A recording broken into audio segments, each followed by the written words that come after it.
शहीदों की चिताओं पर जुड़ेंगे हर बरस मेले, वतन पर मरने वालों का यही बाकी निशान होगा।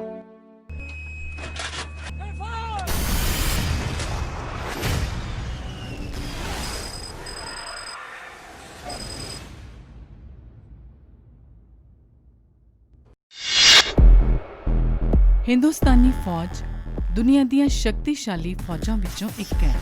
फौज ਦੇ जवान अपनी जान ਤੇ ਖੇਡ ਕੇ देश ਦੀ आन बान ਤੇ शान ਨੂੰ बरकरार ਰੱਖਦੇ ਨੇ।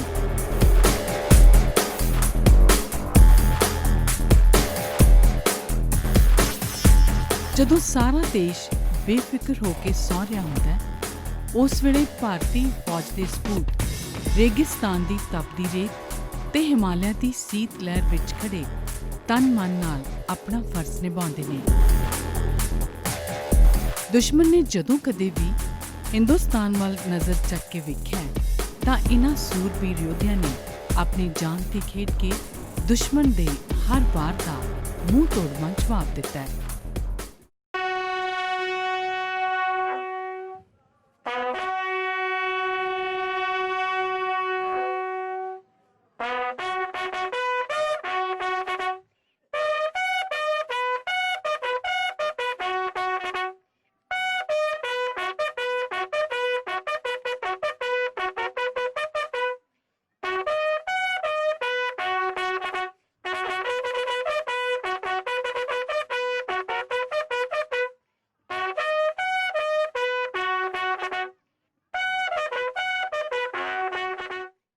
ਦੇਸ਼ ਲਈ ਮਰ ਮਿਟਣ ਦੀ ਭਾਵਨਾ ਨੂੰ ਜ਼ਿਹਨ ਵਿੱਚ ਬਿਠਾ ਕੇ ਕੋਈ ਵੀ ਵੀਰ ਜਵਾਨ ਤਾਂ ਦੁਸ਼ਮਣ ਨਾਲ ਲੜਦਾ ਹੋਇਆ ਦੇਸ਼ ਲਈ ਸ਼ਹੀਦ ਹੋ ਜਾਂਦਾ ਹੈ। ਉਸ ਦੀ ਜੰਗ ਤਾਂ ਭਾਵੇਂ ਉੱਥੇ ਹੀ ਸਮਾਪਤ ਹੋ ਜਾਂਦੀ ਹੈ, ਪਰ ਉਸ ਦੇ ਪਰਿਵਾਰ ਦੀ ਅਸਲ ਜੰਗ ਉਸ ਦੀ ਸ਼ਹਾਦਤ ਤੋਂ ਬਾਅਦ ਸ਼ੁਰੂ ਹੁੰਦੀ ਹੈ।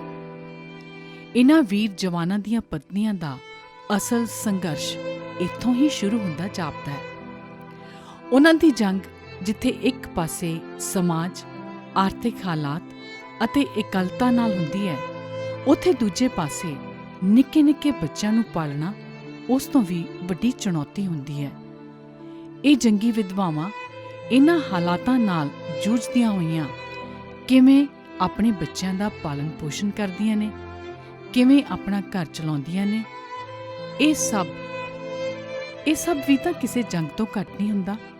ਉਹਨਾਂ ਲਈ ਹਰ ਦਿਨ ਇੱਕ ਨਵੀਂ ਚੁਣੌਤੀ ਲੈ ਕੇ ਆਉਂਦਾ ਹੈ।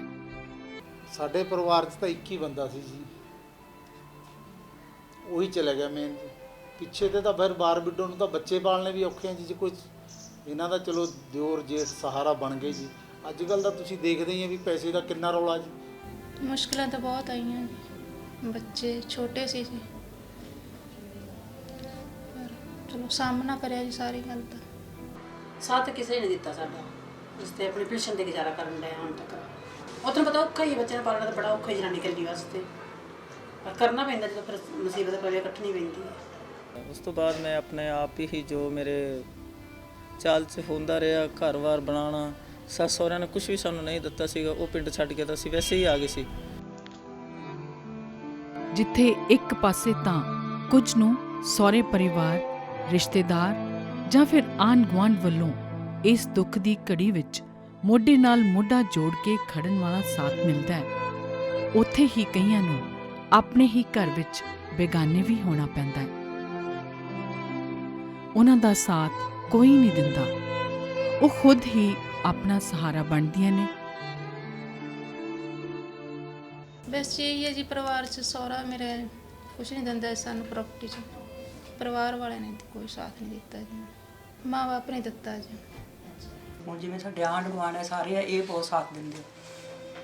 ਇਹਨਾਂ ਦੇ ਸਿਰ ਤੇ ਹੀ ਮਤਲਬ ਮੈਂ ਖੜੀ ਹਾਂ। ਹੁਣ ਵੀ ਕੋਈ ਵੀ ਪ੍ਰੋਬਲਮ ਹੁੰਦੀ ਆ ਕੇ ਮੈਨੂੰ ਕਹਿੰਦੇ ਘਬਰਾਉਣਾ ਨਹੀਂ ਹੈਗਾ, ਅਸੀਂ ਤੇਰੇ ਨਾਲ ਆ। ਸਰਪੰਚ ਪਿੰਡ ਦਾ, ਜਿਵੇਂ ਹੋਰ ਸਾਰੇ ਸਾਡੇ ਹੁਣ ਇੱਧਰ ਘਰ ਆ, ਸਾਰੇ ਘਰ ਆ ਨਾ, ਇਹਨਾਂ ਦੇ ਬਹੁਤ ਸਾਥ ਦਿੱਤਾ ਮੇਰਾ। ਮੇਰੇ ਰਿਸ਼ਤੇਦਾਰ ਕਾਫੀ ਮਤਲਬ ਕਿ ਅੱਛੇ ਸੀਗੇ।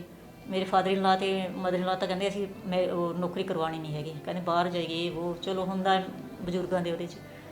ਅਤੇ ਮੈਂ ਉਸ ਤੋਂ ਬਾਅਦ ਉਹਨਾਂ ਨੇ ਮੇਰੇ ਮਾਸੜ ਜੀ ਸੀਗੇ ਸਾਡੇ, ਉਹਨਾਂ ਨੇ ਕਿਹਾ ਵੀ ਨਹੀਂ, ਕਹਿੰਦੇ ਜਦੋਂ ਇਹ ਘਰ ਤੋਂ ਬਾਹਰ ਜਾਏਗੀ ਇਹਨਾਂ ਦਾ ਸਾਰਾ ਕੁਝ ਕਹਿੰਦੇ ਠੀਕ ਹੋ ਜਾਏਗਾ, ਨਾਲੇ ਥੋੜ੍ਹਾ ਜਿਹਾ ਉਹਨਾਂ ਦੇ ਦਫ਼ਤਰ ਰੁਝੇਵੇਂ ਦੇ ਵਿੱਚ ਰਹੇ ਕੰਮਕਾਰ ਕਰੇਂਗੇ, ਵੀ ਇਹਨਾਂ ਦਿਮਾਗ ਆਪਣੇ ਆਪ ਸਹੀ ਹੋ ਜਾਏਗਾ।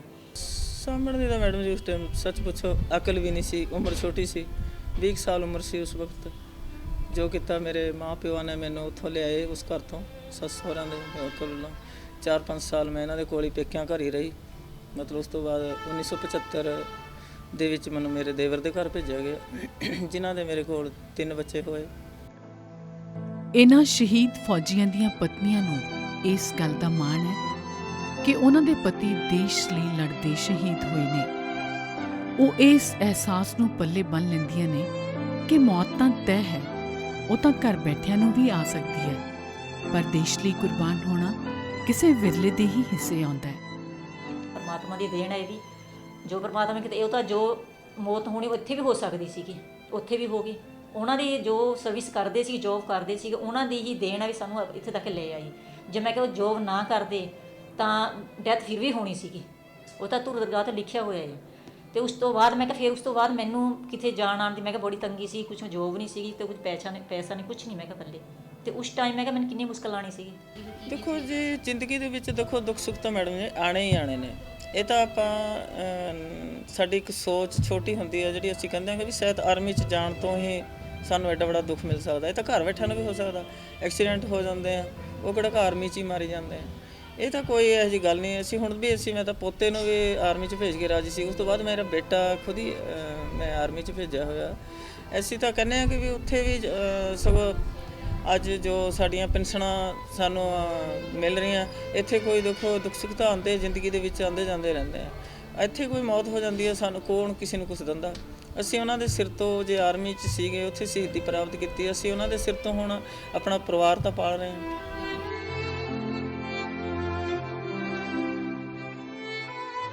ਫੌਜ ਵੱਲੋਂ ਦਿੱਤੀ ਜਾਣ ਵਾਲੀ ਮਦਦ ਇਹਨਾਂ ਜੰਗੀ ਵਿਧਵਾਵਾਂ ਲਈ ਸਭ ਤੋਂ ਵੱਡਾ ਸਹਾਰਾ ਹੈ।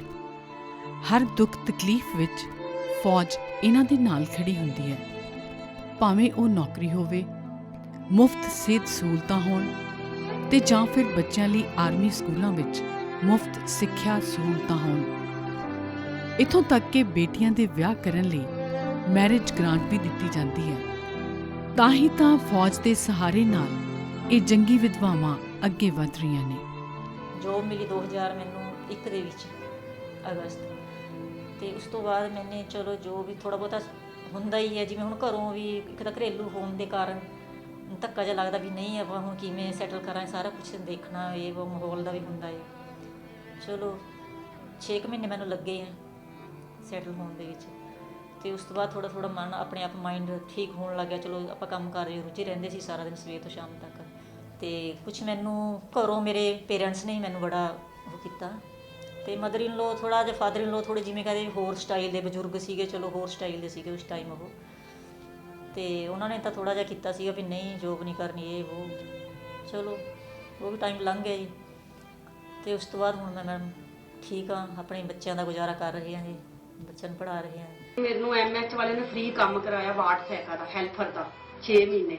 ਉਹ ਸਰਟੀਫਿਕੇਟ ਮੇਰੇ ਕੋਲ ਪਿਆ, ਕਹਿੰਦੇ ਸੀ ਜਦੋਂ ਕੋਈ ਵੈਕੈਂਸੀ ਹੋਏਗੀ ਨਾ ਤੁਹਾਨੂੰ ਬੁਲਾਵਾਂਗੇ। ਪਰ ਉਸ ਤੋਂ ਬਾਅਦ 2000 ਮੈਨੂੰ ਲੱਗਦਾ 4-5 ਦੀ ਗੱਲ ਹੈ, ਉਸ ਤੋਂ ਬਾਅਦ ਬਹੁਤ ਦੁਨੀਆ ਨੂੰ ਰੱਖਿਆ, ਬਹੁਤ ਰਿਟਾਇਰ ਹੋ ਗਏ, ਮੈਨੂੰ ਕਿਸੇ ਨੇ ਨਹੀਂ ਬੁਲਾਇਆ।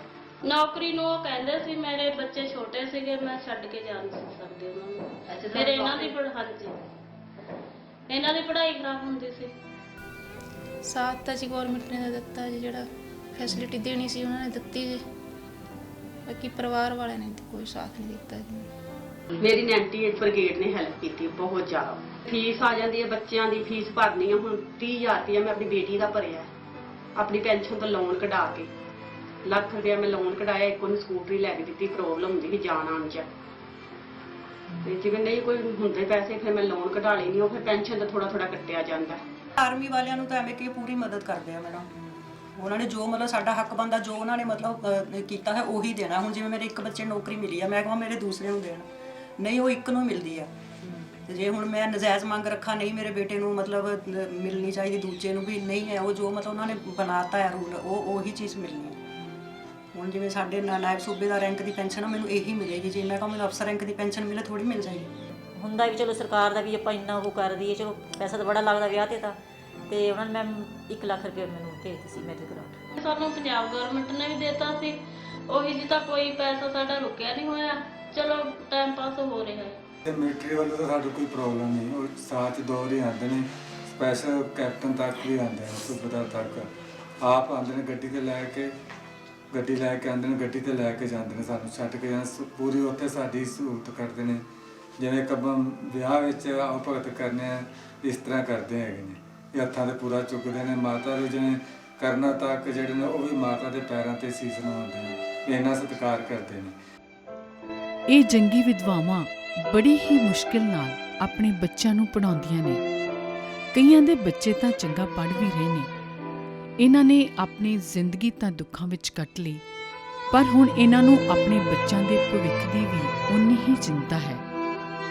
ਇਹਨਾਂ ਸਭ ਦੀ ਇਹੋ ਮੰਗ ਹੈ ਕਿ ਬੱਚਿਆਂ ਨੂੰ ਸਰਕਾਰੀ ਨੌਕਰੀ ਮਿਲਣੀ ਚਾਹੀਦੀ ਹੈ, ਤਾਂ ਕਿ ਬੱਚੇ ਨੂੰ ਇਸ ਗੱਲ ਦਾ ਮਾਣ ਮਹਿਸੂਸ ਹੋਵੇ ਕਿ ਜੇਕਰ ਉਸ ਦਾ ਪਿਤਾ ਦੇਸ਼ ਲਈ ਕੁਰਬਾਨ ਹੋਇਆ ਸੀ ਤਾਂ ਉਹਨਾਂ ਦੇ ਮਾਣ ਵਿੱਚ ਸਰਕਾਰਾਂ ਨੇ ਵੀ ਉਸ ਨੂੰ ਬਣਦਾ ਹੱਕ ਦਿੱਤਾ ਹੈ। ਆਪਣੇ ਨਾਲ ਤਾਂ ਬੀਤ ਗਈ ਠੀਕ ਹੈ, ਜਿਹੜੇ ਹੁਣ ਬੱਚੇ ਨੇ ਬੱਚਿਆਂ ਨੂੰ ਜੋ ਮਿਲਣੀ ਚਾਹੀਦੀ ਹੈ। ਹੁਣ ਆਮ ਬੰਦਾ ਵੀ ਕੋਈ ਦੇਖੋ ਪ੍ਰਾਈਵੇਟ ਜਾਂ ਕਿਤੇ ਵੀ ਕੋਈ ਇਹਦੀ ਡੈਥ ਹੋ ਜਾਂਦੀ, ਉਹਨਾਂ ਨੂੰ ਨਾਲ ਦੀ ਨਾਲ ਬੱਚਿਆਂ ਨੂੰ ਰੱਖਿਆ ਜਾਂਦਾ ਹੈ। ਆਮ ਮੁਲਾਜ਼ਮ ਪੁਲਿਸ 'ਚ ਕਿਸੇ ਦੀ ਡੈਥ ਹੋ ਜਾਂਦੀ, ਉਹਨਾਂ ਨੂੰ ਬੱਚਿਆਂ ਨੂੰ ਪਿੱਛੋਂ ਜੋਬ ਮਿਲਦੀ ਹੈ, ਪਰ ਸਾਡੇ ਬੱਚਿਆਂ ਨੂੰ ਕੁਛ ਨਹੀਂ। ਪਤਾ ਹੀ ਹੈ ਤੁਹਾਨੂੰ, ਬੱਚੇ ਛੋਟੇ ਸੀਗੇ ਉਦੋਂ ਐਡਜਸਟ ਕਰਨਾ ਬਹੁਤ ਔਖਾ ਸੀਗਾ। ਚਲੋ ਹੌਲੀ ਹੌਲੀ ਬੱਚੇ ਵੱਡੇ ਹੋ ਗਏ, ਇਹਨਾਂ ਦੀ ਪੜ੍ਹਾਈ ਕਰਾ ਰਹੇ ਆ ਉਦੋਂ ਦੀ। ਮੇਨ ਗੱਲ ਇਹ ਹੈ ਜੀ, ਮੇਰੇ ਬੱਚਿਆਂ ਨੂੰ ਜੋਬ ਮਿਲਣੀ ਚਾਹੀਦੀ ਹੈ ਵੀ ਕਿਤੇ ਇਹਨਾਂ ਨੇ ਬਾਪ ਵੀ ਕਮਾ ਲਿਆ, ਇਹ ਵੀ ਭਟਕਦੇ ਨਾ ਫਿਰੀ ਜਾਣ, ਇਸ ਤੇ ਧਿਆਨ ਦੇ। ਅਸੀਂ ਮੈਂ ਜੌਬ ਵਾਸਤੇ ਕਈ ਜਗ੍ਹਾ ਅਪਲਾਈ ਕਰਦਾ ਹਾਂ, ਉੱਥੇ ਪ੍ਰੋਬਲਮ ਇਹ ਆ ਜਾਂਦੀ, ਉੱਥੇ ਐਕਸ ਸਰਵਿਸਮੈਨ ਵਾਸਤੇ ਸਾਨੂੰ ਐਕਸ ਸਰਵਿਸਮੈਨ ਦੇ ਕੋਟੇ 'ਚ ਪਾਉਣਾ ਪੈਂਦਾ ਸਾਨੂੰ ਨਾਲ, ਜਾਂ ਤੇ ਕੋਈ ਕੋਟਾ ਸ਼ਹੀਦਾਂ ਦਾ ਅਲੱਗ ਕੋਟਾ ਹੋਵੇ ਜਿਸ 'ਚ ਸਾਨੂੰ ਕੋਈ ਇਹਦੇ 'ਚ ਬੈਨੀਫਿਟ ਮਿਲ ਸਕੇ ਵੀ ਸਾਡੇ ਫਾਦਰ ਸਾਹਿਬ ਐਕਸਪਾਇਰ ਸ਼ਹੀਦ ਹੋਏ ਹੋਏ ਨੇ, ਸਾਨੂੰ ਉਹਨਾਂ ਦੇ ਬੇਸ 'ਤੇ ਸਾਨੂੰ ਜੌਬ ਮਿਲੀ। ਐਕਸ ਸਰਵਿਸਮੈਨ ਤੇ ਮੈਨੂੰ ਸਾਰੇ ਆ ਜਾਂਦੇ, ਜਿਹੜੇ ਰਿਟਾਇਰ ਹੋਏ ਹੋਏ ਨੇ ਸਾਰੇ ਆ ਜਾਂਦੇ ਨੇ ਐਕਸ ਸਰਵਿਸਮੈਨ ਤੇ। ਵੀ ਇੱਕ ਸ਼ਹੀਦਾਂ ਦਾ ਕੋਟਾ ਅਲੱਗ ਹੋਣਾ ਚਾਹੀਦਾ, ਜਿਵੇਂ SCBC ਬਣਾਇਆ ਹੋਇਆ, ਇੱਕ ਐਕਸ ਸਰਵਿਸਮੈਨ ਕੋਟਾ ਬਣਾਇਆ ਹੋਇਆ, ਇੱਕ ਸ਼ਹੀਦ ਕੋਟਾ ਵੀ ਹੋਣਾ ਚਾਹੀਦਾ ਹੈ। 1971 'ਚ ਸਾਨੂੰ 10 ਏਕੜ ਜ਼ਮੀਨ ਅਲਾਟ ਹੋਈ ਸੀ ਜੀ, ਬਹਾਦਰੀ ਦੇ ਤੌਰ 'ਤੇ। ਉਸ ਤੋਂ ਬਾਅਦ ਅਸੀਂ ਉਹਨੂੰ 2011 'ਚ ਸਾਨੂੰ ਮਿਲੀ ਜੀ। 19 ਸਾਲ ਤਾਂ ਅਸੀਂ ਕੇਸ ਲੜੇ ਹਾਂ ਜੀ, ਲੱਖਾਂ ਰੁਪਇਆ ਬਰਬਾਦ ਹੋਇਆ ਜੀ ਉਹਦੇ। ਪਰ ਸਰਕਾਰ ਨੇ ਕੋਈ ਮਦਦ ਨਹੀਂ ਕੀਤੀ। ਅੰਤ ਨੂੰ ਅਸੀਂ ਹਾਈ ਕੋਰਟ ਗਏ ਜੀ, ਹਾਈ ਕੋਰਟ ਤੋਂ ਫਿਰ ਸਾਨੂੰ ਬੜੀ ਸਖਤੀ ਨਾਲ ਉਹਨਾਂ ਨੇ ਕਰਕੇ ਤਾਂ ਸਾਨੂੰ ਕਿਤੇ ਜਾ ਕੇ ਕਬਜ਼ਾ ਦਿੱਤਾ।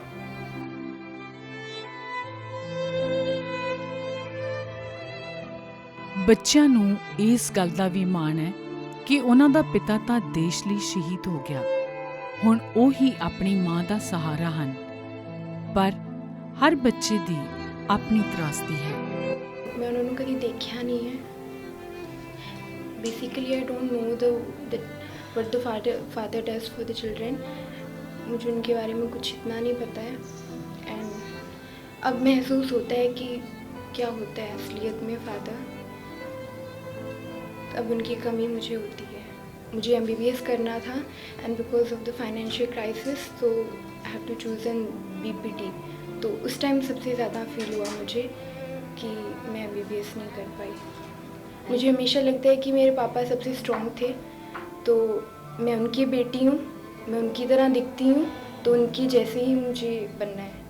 It's okay now, we can't do anything now, so we should be proud of him and we are proud of him, and we are proud of our mother also because she had done all the way alone, and it's very difficult task by doing so alone because in our society it's very very difficult for a woman। कोई किसी वास्ते कुछ नहीं करता, सानू आप ही करना पड़ेगा। बाकी if they want something then we are trying for a job, government job, they can help us। मैं उन्हें यही बोलती हूँ कि जो हो गया, just forget the past and हमें फ्यूचर के लिए जीना है और प्रेजेंट के लिए भी कुछ करना है। तो अगर आप ही स्ट्रॉन्ग नहीं होगे तो हम कुछ नहीं कर पाएंगे। पहले तो मैंने बिलीव ही नहीं किया था मेरे डैडी जान सकते। मैं काफ़ी साल तक यही पापा जी से प्रेयर करती रही कि पापा जी मेरे डैडी को भेज दो, मुझे कुछ नहीं चाहिए। बट चलो अभी भी मैं एहसास नहीं करती, बट चलो फिर भी मैं ये कहना चाहती हूँ कि हमेशा लाइफ में एक एम रखो। अपने डैडी चले गए, उनके सपनों के राह ज़िंदा रखो।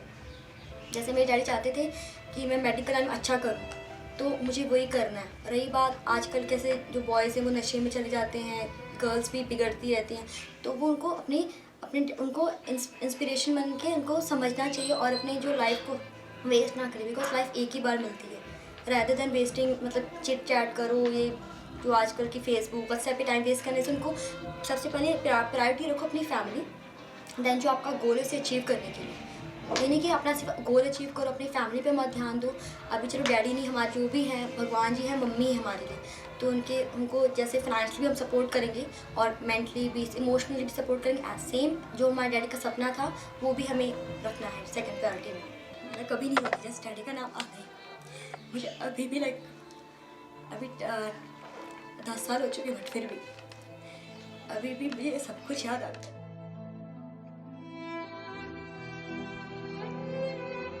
ਹੌਲਦਾਰ ਕੇਰ ਸਿੰਘ, ਜਿਸ ਨੇ 1962, 1965 ਤੇ 1971 ਦੀਆਂ ਤਿੰਨੋਂ ਜੰਗਾਂ ਲੜੀਆਂ, ਆਖਿਰ ਸਨ 1971 ਦੀ ਲੜਾਈ ਵਿੱਚ ਦੁਸ਼ਮਣ ਨਾਲ ਲੜਦਾ ਸ਼ਹੀਦੀ ਪ੍ਰਾਪਤ ਕਰ ਗਿਆ। ਉਸ ਦੀ ਪਤਨੀ ਬਲਵੰਤ ਕੌਰ ਨੂੰ ਆਪਣੇ ਪਤੀ ਦਾ ਆਖਰੀ ਵਾਰ ਮ੍ਰਿਤਕ ਸਰੀਰ ਤੱਕ ਵੀ ਦੇਖਣ ਦਾ ਮੌਕਾ ਨਹੀਂ ਮਿਲਿਆ। ਜਿਸ ਵੇਲੇ 1971 ਵਿੱਚ ਹੌਲਦਾਰ ਕੇਰ ਸਿੰਘ ਦੀ ਸ਼ਹੀਦੀ ਦੀ ਚਿੱਠੀ ਉਹਨਾਂ ਕੋਲ ਆਈ, ਉਸ ਦੇ ਬਾਅਦ ਕਈ ਮਹੀਨਿਆਂ ਤੱਕ ਕੇਰ ਸਿੰਘ ਦੇ ਜਿਉਂਦੇ ਜੀ ਲਿਖੀਆਂ ਚਿੱਠੀਆਂ ਆਉਂਦੀਆਂ ਰਹੀਆਂ। ਮੁੰਡੇ ਦੀ ਫੋਟੋ ਮੰਗੀ ਦੀ, ਫੋਟੋ ਉਹਨਾਂ ਲੈ ਲਈ, ਲੈ ਕੇ ਉਹਨਾਂ ਜੇਬਾਂ ਪਾ ਲਈ, ਜੇਬਾਂ ਪਾ ਕੇ ਵੀ ਮੈਨੂੰ ਮੁੰਡੇ ਦੀ ਫੋਟੋ ਮੈਨੂੰ ਮਿਲ ਗਈ, ਚਿੱਠੀ ਲਿਖਦੀ ਉਹਨਾਂ ਪਾ ਦੇ ਵੀ ਮੈਨੂੰ ਚਿੱਠੀ ਉਹ ਕੀ ਆਈ 2 ਮਹੀਨੇ ਵਿੱਚ, ਅਖਾਂ 3 ਵਿੱਚ ਵੀ ਮੈਨੂੰ ਮੁੰਡੇ ਦੀ ਫੋਟੋ ਮਿਲ ਗਈ, चिट्ठी में पौरस आ गई, बॉडीगार्ड कोई नहीं आई, शहीद होने तो बाद आई जी, शहीद होने तो बाद आई 2-3 महीने ਵਿੱਚ 4 ਵਿੱਚ आई है। ਸੂਬੇਦਾਰ ਜੋਗਾ ਸਿੰਘ ਨੇ 1995 ਵਿੱਚ ਆਪਣੀ ਪਤਨੀ ਜਸਵਿੰਦਰ ਕੌਰ ਨੂੰ ਆਖਰੀ ਵਾਰ ਕਿਹਾ ਸੀ ਕਿ ਉਹ ਮਾਰਚ ਦੀਆਂ ਛੁੱਟੀਆਂ ਵਿੱਚ ਆ ਕੇ ਆਪਣਾ ਘਰ ਨਵਾਂ ਬਣਾਵੇਗਾ, ਪਰ ਉਸ ਤੋਂ ਪਹਿਲਾਂ ਹੀ ਉਹ ਕੁਪਵਾੜਾ ਕਸ਼ਮੀਰ ਵਿੱਚ ਇੱਕ ਬੰਬ ਬਲਾਸਟ ਵਿੱਚ ਸ਼ਹੀਦੀ ਪ੍ਰਾਪਤ ਕਰ ਗਿਆ। ਸੂਬੇਦਾਰ ਜੋਗਾ ਸਿੰਘ ਦਾ ਘਰ ਬਣਾਉਣ ਦਾ ਸੁਪਨਾ ਹੀ ਬਣ ਕੇ ਰਹਿ ਗਿਆ। ਉਹ ਕਹਿ ਰਹੇ ਸੀ ਵੀ ਆਵਾਂਗੇ, ਅਸੀਂ ਮਕਾਨ ਬਣਾਵਾਂਗੇ ਆਪਣਾ, ਕਿ ਮੈਂ ਮਾਰਚ ਛੁੱਟੀਆਂ ਆਵਾਂਗਾ ਆਪਣਾ ਬਣਾਵਾਂਗੇ, ਤੇ ਮਾਰਚ ਤੇ ਆਈ ਹੀ ਨਹੀਂ, ਫਿਰ ਅਕਤੂਬਰ 'ਚ ਹੋ ਗਏ ਸੀ।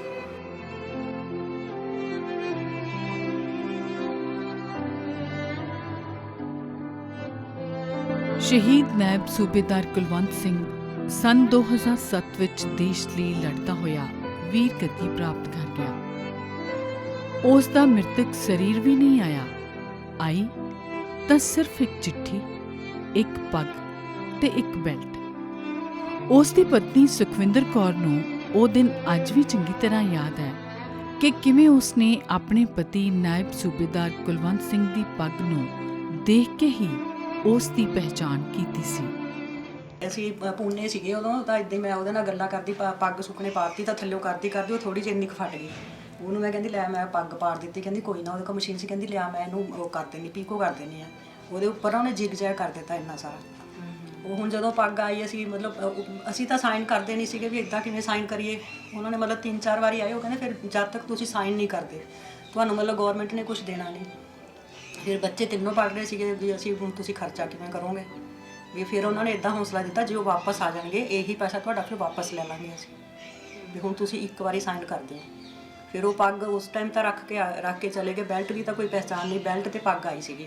ਫਿਰ ਮੈਂ ਇੱਦਾਂ ਮਿੱਟੀ ਨਾਲ ਵੀ ਦੀਪੂ ਆ ਅੰਦਰੋਂ ਇੱਦਾਂ ਕੱਚਾ ਹੀ ਹੁੰਦਾ ਆ, ਜਦੋਂ ਇੱਦਾਂ ਪੰਬਾਂ ਨੂੰ ਅੱਗ ਲੱਗੀ ਆ ਤਾਂ ਉਹ ਪੱਗ ਵੀ ਗਿਰ ਗਈ ਨੀਚੇ ਕਿਤੇ ਜਾ ਕੇ। ਫਿਰ 2-3 ਦਿਨ ਬਾਅਦ ਮੈਂ ਕਿਹਾ ਮੈਂ ਪੱਗ ਚੱਲ ਪਾਣੀ 'ਚੋਂ ਕੱਢ ਕੇ ਰੱਖ ਦਿੰਦੀ ਹਾਂ। ਜਦੋਂ ਮੈਂ ਪੱਗ ਇਹਦਾ ਧੋ ਕੇ ਸੁੱਕਣੇ ਪਾਈ ਤਾਂ ਉਹ ਫਿਰ ਸਾਹਮਣੇ ਹੀ ਆ ਗਿਆ, ਉਹ ਜਿਹੜਾ ਕਰਵਾਇਆ ਸੀਗਾ। ਫਿਰ ਉਹ ਨਿਸ਼ਾਨੀ ਤਾਂ ਮਿਲ ਗਈ।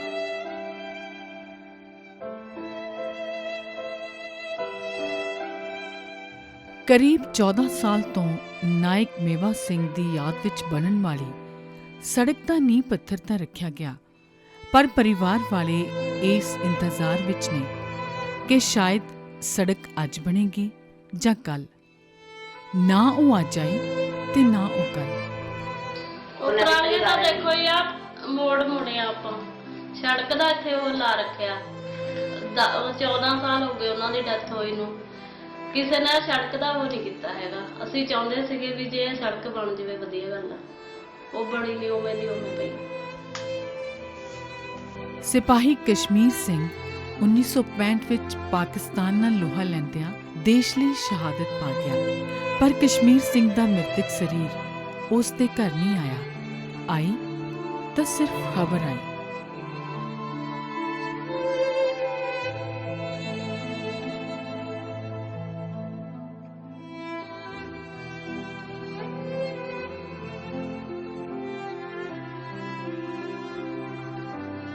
मैं भारत की जनता की ओर से और अपना हमदर्दी और सांत्वना का संदेश भेज रही हूँ।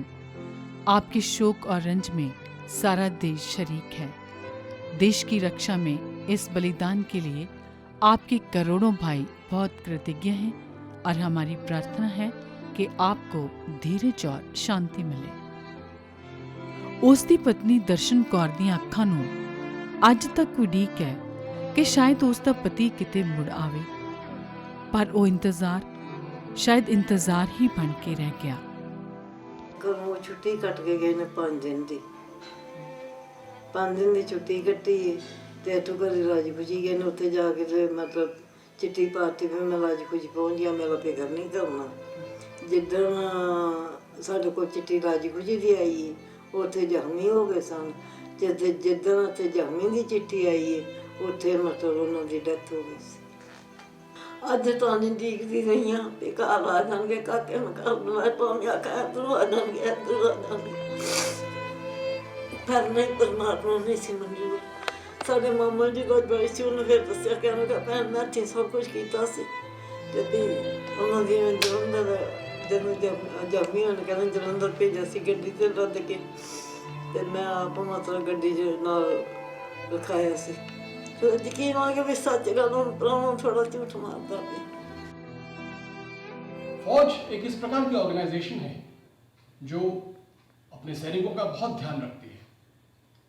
हमारे सैनिक जब सर्विस में हों, जब वो रिटायर हो गए हों और जब वो शहीद हो जाए उसके बाद भी उसका हम ध्यान रखते हैं।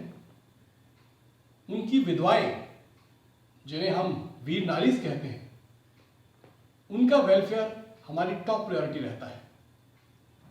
जब भी हमारा कोई जवान सीमा पर शहीद हो जाता है उसी वक्त जो कंसर्न यूनिट है वो एक टीम नॉमिनेट करती है और इंश्योर करती है कि जो वीर नारी है उसको उसके सारे एंटाइटलमेंट्स के बारे में पूरी जानकारी दी जाए, उसकी डॉक्यूमेंटेशन जल्दी से जल्दी की जाए ताकि जल्दी से जल्दी वो अपनी पेंशन ले सके। कई प्रकार की ग्रेच्युटीज और अलग फंड्स उसको दिए जाते हैं और वीर नारी को अवगत कराया जाता है क्या चीज़ें उसके बच्चों के लिए एडिशनल फैसिलिटीज जो अवेलेबल हैं, मेडिकल फैसिलिटीज जो अवेलेबल हैं।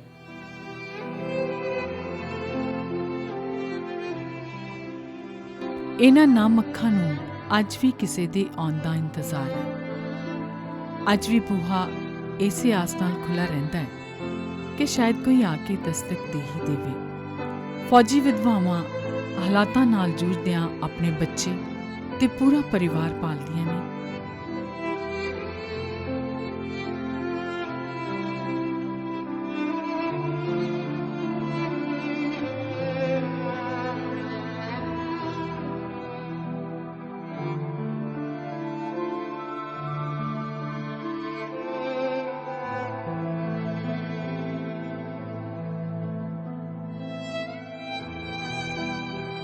एक फौजी की शहादत नूं तां पूरा देश सलाम करता है, पर इन्हां फौजी विधवावां दा संघर्ष भी किसी बलिदान तो घट नहीं। इन्हां नूं भी पूरे देश वालों सलाम करना तां बनदा ही है।